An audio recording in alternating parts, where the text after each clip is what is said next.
அனைவருக்கும் வணக்கம். நியூஸ் 7 தமிழின் பக்தி நேரத்திற்கு உங்களை அன்புடன் வரவேற்கின்றோம். முதலாவதாக ஆன்மீக செய்திகள் சிலவற்றை பார்க்கலாம். களக்காடு அருகே ஆதி நாராயண சுவாமி கோயிலில் ஆணி திருவிழா கொடியேற்றத்துடன் தொடங்கியது.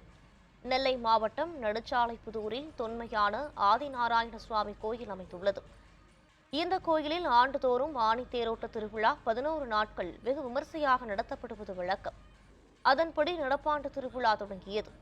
முதல் நாள் திருவிழாவில் ஐயா நாராயண சுவாமிக்கு சிறப்பு பள்ளிகரை அலங்காரமும் விசேஷ பணிவிடைகளும் செய்யப்பட்டன. அதனைத் தொடர்ந்து கொடியேற்ற நிகழ்ச்சிகள் நடைபெற்றன. கோயில் மூலஸ்தானத்திலிருந்து பக்தர்கள் கொடிப்பட்டத்தை எடுத்து வந்து கோயிலை சுற்றி வந்தனர். அதன்பின் மேலதாளங்கள் முழங்கி சங்குநாதம் இசைத்து கொடியேற்றப்பட்டது. விழாவில் திரளான பக்தர்கள் கலந்து கொண்டு ஐயா நாராயண சுவாமியை வழிபட்டனர்.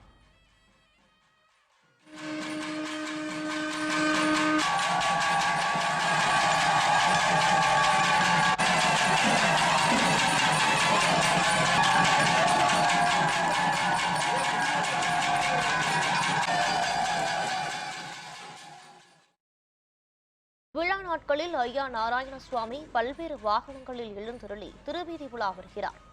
ஜூலை 8ஆம் தேதி ஐயா நாராயண சுவாமி குதிரை வாகனத்தில் எழுந்தருளி பால் கிணற்றின் அருகே பரிவேட்டையாடும் நிகழ்ச்சி நடைபெற உள்ளது. ஜூலை 10ஆம் தேதி தேரோட்டம் நடைபெற இருக்கிறது. சேரன் மகாதேவியில் மழை வேண்டி விநாயக பெருமானுக்கு மிளகு அபிஷேகம் நடைபெற்றது. நெல்லை மாவட்டம் அம்பாசமுத்திரம் அருகே மேற்கு தொடர்ச்சி மலையில் பாபநாசம் காரையார் அணை, சேர்பலாறு அணை, மணிமுத்தாறு அணை ஆகிய அணைகள் உள்ளன. இந்த அணைகளின் நீர்பிடிப்பு பகுதிகளில் போதிய மழை பெய்யாததால் அணைகளில் போதிய நீர் இருப்பு இல்லை. இதன் காரணமாக கார்பருவ சாகுபடிக்காக அணைகளில் இருந்து தண்ணீர் திறக்கப்படவில்லை. இதனால் கல்லிடைக்குறிச்சியிலிருந்து நெல்லை வரை சுமார் 12,500 ஏக்கர் விவசாய நிலங்கள் வறண்டு போய் விவசாயிகள் பெரிதும் பாதிப்புக்கு உள்ளாகியுள்ளனர்.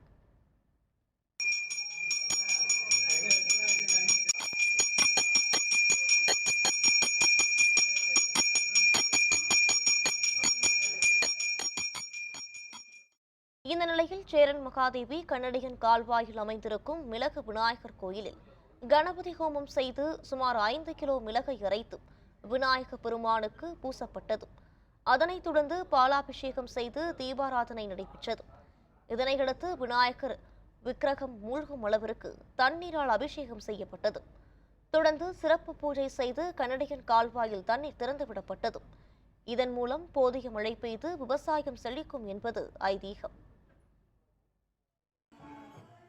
குமாரபாளையம் பாண்டுரங்கர் கோயிலில் 96ஆம் ஆண்டு ஆஷாட சுத்தசயன ஏகாதசி விழா வெகு சிறப்பாக நடைபெற்றது.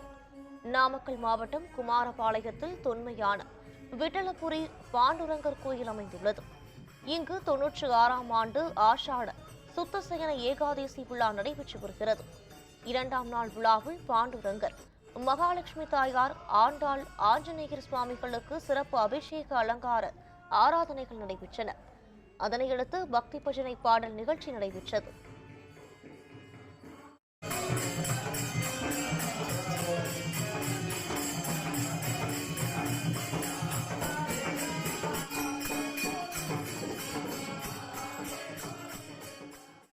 புகழ்பெற்ற பூவரசன் குப்பம் லட்சுமி நரசிம்மர் கோயிலில் 150 ஆண்டுகளுக்கு பிறகு பிரம்மோற்சவம் கொடியேற்றத்துடன் தொடங்கியது. விழுப்புரம் மாவட்டம் சிறுவந்தாடு அருகே பூவரசன் குப்பம் கிராமத்தில் தொன்மையான லட்சுமி நரசிம்மர் கோயில் அமைந்துள்ளது. 7ஆம் நூற்றாண்டில் பல்லவ மன்னரால் இந்த கோயில் கட்டப்பட்டுள்ளது. இந்த கோயில் தென் அகோபிலம் என்று பக்தர்களால் போற்றப்படுகிறது. இக்கோயிலில் 150 ஆண்டுகளுக்கு பின்னர் இந்த ஆண்டு பிரம்மோற்சவம் தொடங்கியது. இதனை முன்னிட்டு லட்சுமி நரசிம்மருக்கு அபிஷேக ஆராதனை செய்யப்பட்டது. அதனைத் தொடர்ந்து பிரம்மோற்சவ கொடியேற்றப்பட்டது. பின்னர் லட்சுமி நரசிம்ம சுவாமி திருவீதி உலா வந்து அருள்பாலித்தார். விழாவின் முக்கிய நிகழ்ச்சிகளான திருக்கல்யாணம் ஜூலை 6ஆம் தேதியும் 7ஆம் தேதி திருமஞ்சனமும் 8ஆம் தேதி தேரோட்டமும் நடைபெற உள்ளது.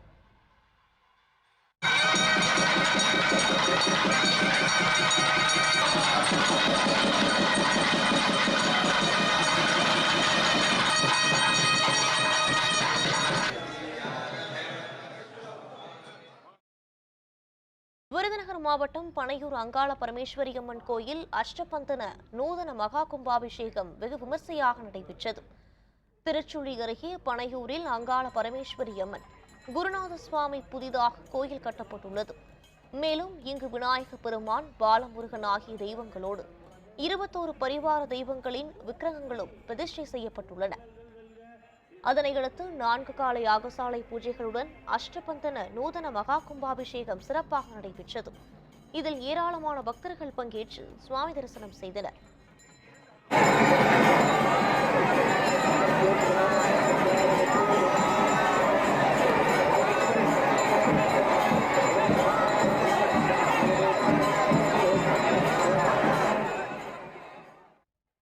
வத்தலக்குண்டு முத்துமாரியம்மன் கோயில் கும்பாபிஷேகம் 24 ஆண்டுகளுக்கு பின் விமரிசையாக நடைபெற்றது.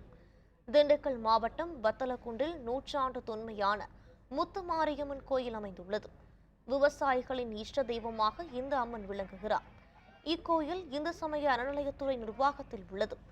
இந்த கோயில் மகா கும்பாபிஷேகம் 3 கால யாகசாலை பூஜைகளுடன் கோலாகலமாக நடைபெற்றது. கும்பங்களில் புனித நீர் ஊற்றிய போது வானில் கருட பகவான் வட்டமிட்டது.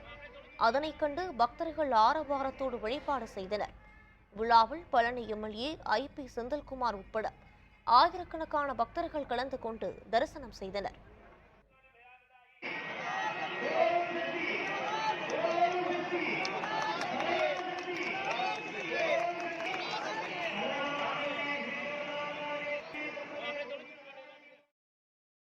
சிவகங்கை அருகே அருள்மொழிநாத சுவாமி கோயில் ஆணி திருவிழாவில் சுவாமியும் அம்பாளும் அதிகார நந்தி வாகனத்தில் திருவீதி உலா வந்தனர். சோழபுரம் அடம்பளத்த நாயகி சமேத அருள்மொழிநாதர் கோயிலில் ஆணி திருவிழா நடைபெற்று வருகிறது. 7ஆம் நாள் திருவிழாவில் அதிகார நந்தி வாகன திருவீதி உலா நடைபெற்றது. முன்னதாக விநாயக பெருமான், முருகப்பெருமான், அருள்மொழிநாதர், பிறைகாவடையம்மன் மற்றும் அறம் வளர்த்த நாயகி ஆகிய தெய்வங்கள் சர்வ அலங்காரத்தில் மண்டபத்தில் எழுந்தருளினர். தொடர்ந்து பல்வேறு தீப ஆராதனைகளும் சோட்டஷ உபச்சாரங்களும் நடைபெற்றன. அதன் பின்னர் வாகனத்தில் சுவாமியும் அம்பாளும் எழுந்தருளி திருவீதி உலா வந்தனர்.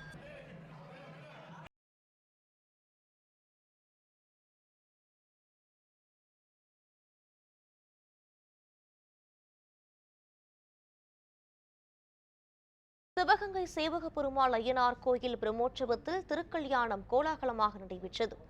சிவகங்கை சமஸ்தான தேவஸ்தானத்திற்கு உட்பட்ட சேவக பெருமாள் ஐயனார் கோயிலில் வைகாசி விசாக பிரம்மோற்சவம் ஜூன் 25ஆம் தேதி முதல் நடைபெற்று வருகிறது. 5ஆம் நாள் உற்சவத்தில் திருக்கல்யாண வைபவம் வெகு விமரிசையாக நடைபெற்றது.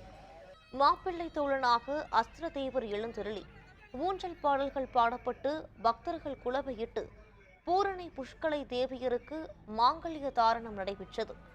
இந்த விழாவில் ஆயிரக்கணக்கான பெண்கள் கலந்து கொண்டு தரிசனம் செய்தனர்.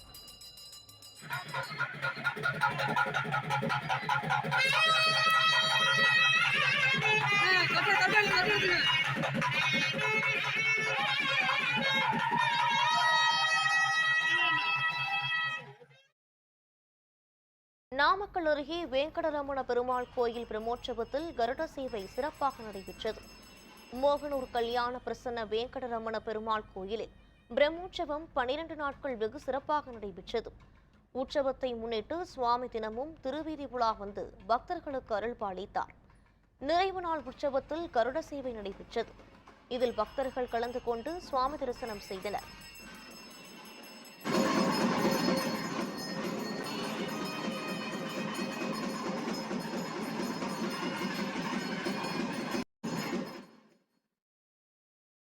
கோவில்பட்டி கல்வி விநாயகர் கோயில் மகா கும்பாபிஷேகம் சிறப்பாக நடைபெற்றது. தூத்துக்குடி மாவட்டம் கோவில்பட்டி அருகே சுபா நகரில் தனியார் கல்லூரியில் அமைந்துள்ள கல்வி விநாயகர் கோயில் கும்பாபிஷேக விழா கணபதி ஹோமத்துடன் தொடங்கியது. அதன்பின் யாகசாலை பூஜைகள் நடைபெற்று விமான கலசத்தில் புனித நீர் ஊற்றப்பட்டது.